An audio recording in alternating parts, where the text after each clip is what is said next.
AP MLC ఎన్నికల ఫలితాలు ఉత్కంఠగా మారాయి. 2 చోట్ల కౌంటింగ్ జరుగుతుండగా ఒక చోట ఇంకా కౌంటింగ్ ప్రారంభం కాలేదు. ఉత్తరాంధ్ర టీచర్ ఎమ్మెల్సీ ఎన్నికల్లో పీఆర్టీయూ అభ్యర్థి గాదే శ్రీనివాసులు నాయుడు విజయం సాధించారు. ఈయనకు బీజేపీ మద్దతు ఇచ్చింది. ఇక సిట్టింగ్ ఎమ్మెల్సీ రఘువర్మకు టీడీపీ, జనసేన మద్దతిచ్చాయి. అయినా ఆయన ఓటమి పాలయ్యారు. ఇక్కడ వైసీపీ పోటీ చేయలేదు. అయితే కూటమి అభ్యర్థిని ఓడించాలని పిలుపునిచ్చింది. పరోక్షంగా శ్రీనివాసులు నాయుడుకు సహకరించింది. ఇక గుంటూరు కృష్ణా గ్రాడ్యుయేట్ ఎమ్మెల్సీ ఎన్నికల్లో కూటమి అభ్యర్థి ఆలపాటి రాజా లీడ్లో ఉన్నారు. ఆయన 20,000కు పైగా ఓట్ల లీడ్లో ఉన్నారు. ఇక ఉభయ గోదావరి జిల్లా గ్రాడ్యుయేట్ ఎమ్మెల్సీ ఎన్నికల్లో ఇంకా కౌంటింగ్ ప్రారంభం కాలేదు. ఏపీ ఎమ్మెల్సీ ఎన్నికల ఫలితాలు ఉత్కంఠను, ఆసక్తిని రేపుతున్నాయి. ఉత్తరాంధ్ర టీచర్ ఎమ్మెల్సీ ఎన్నికల్లో కొంత టెన్షన్ వాతావరణం అయితే కనిపిస్తూ ఉంది. 2 చోట్ల కౌంటింగ్ జరుగుతుండగా ఒక చోట ఇంకా కౌంటింగ్ ప్రారంభం కాలేదు.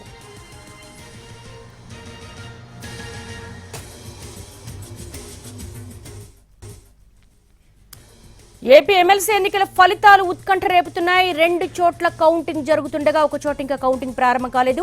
దీనికి సంబంధించి ప్రసన్నను అడిగి మరిన్ని వివరాలు తెలుసుకుందాం. ప్రసన్న, 2 చోట్ల కౌంటింగ్ జరుగుతుంటే ఒక చోట ఇంకా ఎందుకు ప్రారంభం కాలేదు? ఎప్పటిలోపు కౌంటింగ్ ప్రారంభమయ్యే అవకాశం ఉంది?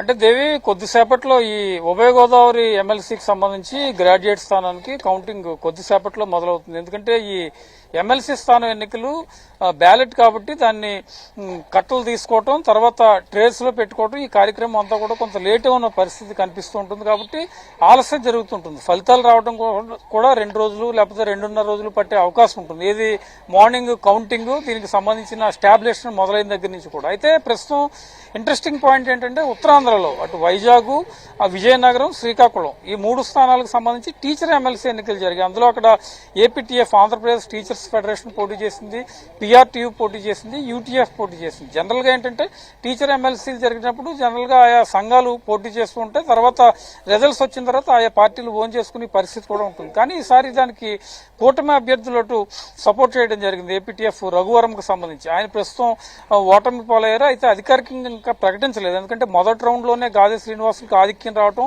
రెండో ప్రాధాన్యత ఓటు లెక్కించిన తర్వాత గాదే విజయాన్ని ఖరారు చేశారు. కానీ అఫీషియల్ గా ఇంకా డిక్లేర్ చేయాల్సిన పరిస్థితి. అయితే అక్కడ ఒక ట్విస్ట్ ఏంటంటే యాక్చువల్ గా 124 సీట్లతో అధికారంలోకి వచ్చిన కూటమి ఈ ఉత్తరాంధ్ర టీచర్ ఎమ్మెల్సీకి సంబంధించి బీజేపీ ఒకవైపు, జనసేన టీడీపీ ఒకవైపు మద్దతు ఇచ్చిన పరిస్థితి అయితే మనకు కనిపిస్తోంది. అయితే కొద్దిసేపటి క్రితమే మంత్రి అచ్చెన్నాయుడు, ఉత్తరాంధ్ర ప్రాంతానికి సంబంధించిన సీనియర్ నేత మంత్రి అచ్చెన్నాయుడు మాట్లాడుతూ మేము ఇద్దరికీ సపోర్ట్ ఇవ్వడం జరిగింది. గాదే శ్రీనివాసులు ప్రచారంలో కూడా కూటమికి సంబంధించిన నేతలు ఫోటోలు పెట్టుకుని ఆయన ప్రచారం చేశారని అభిప్రాయాన్ని వ్యక్తం చేశారు. కానీ ఎలక్షన్ జరిగిన తీరైతే కూటమి సపోర్ట్ రఘువరంకే ఇచ్చిన పరిస్థితి. కూటమి అంటే కేవలం టీడీపీ, జనసేన, బీజేపీ మాత్రం గాదే శ్రీనివాస్ కు సపోర్ట్ చేసింది. మరోవైపు ఇటు కృష్ణా, గుంటూరులో మాత్రం కూటమి బలపరిచిన ఆలపాటి రాజేంద్ర చాలా ముందంజలో ఉన్నారు. 10,000కు పైగా ఆధిక్యత వచ్చిన పరిస్థితి. అదే ఇంకా కంటిన్యూ కూడా అయ్యే పరిస్థితి అయితే కనిపిస్తుంది. ఉభయ గోదావరి కౌంటింగ్ ఇంకా మొదలు కాలేదు, కాసేపట్లో మొదలవుతుంది. మొత్తానికి సాధారణ ఎన్నికలు ముగిసిన తర్వాత ఈ 3 స్థానాలకి ఎన్నికలు జరగడం, కొంత ఉత్కంఠ వాతావరణం కల్పించడం,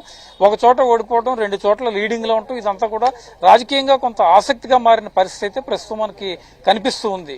దేవి, ఈ కౌంటింగ్ అంతా పూర్తయ్యేసరికి ఎంత టైం పట్టే అవకాశం ఉంది? ఆల్రెడీ ఒక చోట అసలు స్టార్టే కాలేదు. ఉభయ గోదావరిలో స్టార్ట్ అయింది. స్టాబ్లిషన్ అంతా దాన్ని వాళ్ళు వర్క్ పూర్తి చేసుకున్న తర్వాత ఈ నైట్ అంతా కూడా అక్కడ చేసే అవకాశం ఉంది. బహుశా రేపు మధ్యాహ్నానికి కానీ లేకపోతే రేపు ఉదయం 10 గంటల ప్రాంతానికి కానీ ఉభయ గోదావరి రిజల్ట్. అదేవిధంగా కృష్ణా గుంటూరులో కొన్ని రౌండ్స్ ఆల్రెడీ ఇప్పటికే పూర్తయ్యాయి. వాళ్ళు మధ్యాహ్నం 3-4 గంటలకి వర్క్ అంతా కంప్లీట్ చేసి 4 గంటల నుంచి మొదటి రౌండ్ కౌంటింగ్ మొదలు పెట్టారు. కాబట్టి అయితే ఇక్కడ ట్విస్ట్ ఏంటంటే ఈ 2 చోట్ల కూడా మొదటి ప్రాధాన్యత ఓటుతో గెలిస్తే ఓకే, కానీ రెండో ప్రాధాన్యత ఓటును కనుక మళ్ళీ అవసరం ఉంటే కనుక మరికొంత ఎక్కువ సమయం పట్టే అవకాశం ఉంది. తప్పనిసరిగా ఒక హాఫ్ డే పట్టే అవకాశం ఉంది. కాబట్టి ఆ 2 నియోజకవర్గాల ఫలితాలు ఏ రకంగా ఉండబోతాయి, బహుశా ఒక రోజు సమయం పట్టే అవకాశం కూడా కనిపిస్తూ ఉంది. All right Prasanna, thanks for the live updates.